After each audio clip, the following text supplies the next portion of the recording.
it's Allison Maslan. My friends call me Allie, and you are at Allie You, the business success and lifestyle show. I'm excited to connect with you today because I want to talk to you a little bit about the mindset that it takes to run a successful business. And you might be thinking, well, Allie, I tuned into your show because I wanted to learn some business strategies. Well, you're going to learn all kinds of business strategies on Allie You, and incredible stories and wisdom from the guests that we have on the show. However, if you don't have the mindset behind all of the strategies that you learn in business, in most cases you will not implement them. That's why I say success is 90% mindset, maybe even 95% mindset, because you have to have the right thinking behind the actions that you take to ensure that they're going to be successful. So I want to share with you just a few of, I'd say, the most important mindset qualities that it takes to run a successful business. Now, I've been in business for a long time, since I was 19, and many decades, truth be told. And I have been knocked down many times, and I've learned a lot from the process. And what this show is all about is so that I can share with you the wisdom so that you have an easier road.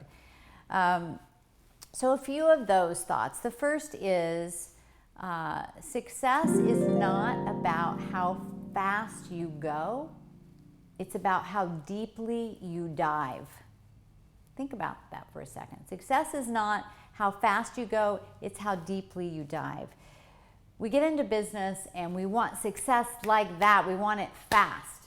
And oftentimes you see people, they're doing so well, they've clearly made a success, but you don't know the backstory. It's like the 20-year overnight success story. And I know that in my businesses, I'm like that. I run. I want to make things happen quickly. But one of the things I've learned over the years is that it's really a marathon, not a sprint. And every single thing you do in building your business builds upon itself. And that's how you just get better and better and better. One downfall of entrepreneurs, we're creative types, and we have that shiny object syndrome where after this idea and we're so excited about it, and then the next day we've forgotten and we're on to something else, right? So that's the deep dive thing that I'm talking about here, because you have to follow it through. And it doesn't mean that you can't do all those other things that you want. You just can't do them all right now at the same time. And I've had 10 different companies, so trust me, I can be schizo like that. But the most success I've had is when I focus on one thing, one business that is, clear on my niche and dive deeply. And I work with business owners to help them grow their business. I'm really good at that, and I've built a team to help support that in our mastermind. Is called The Pinnacle. And there are so many other things that I get excited about, but because I have really focused, the business has grown, and it's been tremendously supportive and successful for our clients. So what is that one thing that you are so good at that you can dive deeply and really focus on? I mean, you think of like Google, they are the #1 search engine. Twitter, they focus on 140 characters. What is that one thing that you can really dive deep with? That's where you're going to get some big success. Another very important mindset quality that takes a lot of practice, but you have to start getting comfortable with the uncomfortable, right? So we're always trying to find this safe place to rest. And that's that comfort zone, which really holds us back, because the growth comes in the uncomfortable part, But if you get used to the uncomfortable part, then it doesn't feel so uncomfortable anymore. Does that make sense at all? Because I've been in business so long, I know what it's like when you have months where there's no business coming in. It's not like when you have a paycheck and you know consistently that's coming.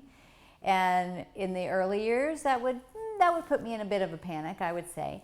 But gosh, you know, business is ups and downs. I don't care if you're in the 5 figures or you're in the multi-millions, you're going to have some ups and downs in your business, right? And so you just develop a thicker skin and you let things roll off your back, and you just have to have faith that it's all going to come together. So you just got to hang on for the wild ride, right? If you're wanting smooth sailing, I don't recommend being a business owner. The other thing that really, I think, separates the very successful people, and this isn't just in business, this is in life, from those that really struggle, it's how fast do you get up once you get knocked down? What is the time between the time you get knocked down to the time that you get up and going again? If you lose your biggest client, if a sale doesn't go through, if your product doesn't work out, and you just fall apart, and it takes you weeks to pull it together, to get over the upset, to build your confidence again, that's going to be tough, because you're going to get a lot of doors slammed in your face. You're going to have people leave that you didn't know they were going to leave. You know, there's so many things that can happen in business.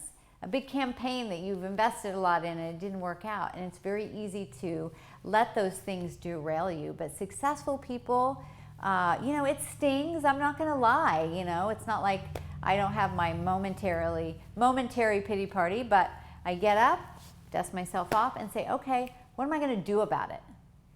How am I going to take this problem and find a solution? And the interesting thing is that I often have the best ahas, the biggest growth after I've been knocked down, because you start looking at your business through a different lens, and you just find new ways to create that success. And which leads me to this last thought, is that you have to love the ups and you have to embrace the downs. Okay? We all love the ups, right? That's why we're working so hard, because we want to get that adrenaline rush of that sense of achievement that we've worked so hard, and we want to see the payoff at the end. Nobody loves the downs, but we have to embrace the downs, because the wisdom is in the fall, right? The wisdom is in the mess up. The wisdom is in the pain, because that pain makes you stop and take a cold, hard look at what you're doing, and really forces you to ask those powerful questions. You know, is this the right direction that I'm going? And if it's not, where should I go next? So love the ups, embrace the downs. That's where the wisdom is. When we're all up, we're not really learning anything, because we're not having to go inward. So the more that you can embrace the downs, the higher you're going to fly in the ups. All right? So that's just a little bit of mindset wisdom for you today. I hope that will help you move through the rest of this day, the rest of this week, and so you can fly high in your business. Thank you for joining me on Allie and You, and remember to step into your greatness every single day. You deserve it. Until next time, bye everybody.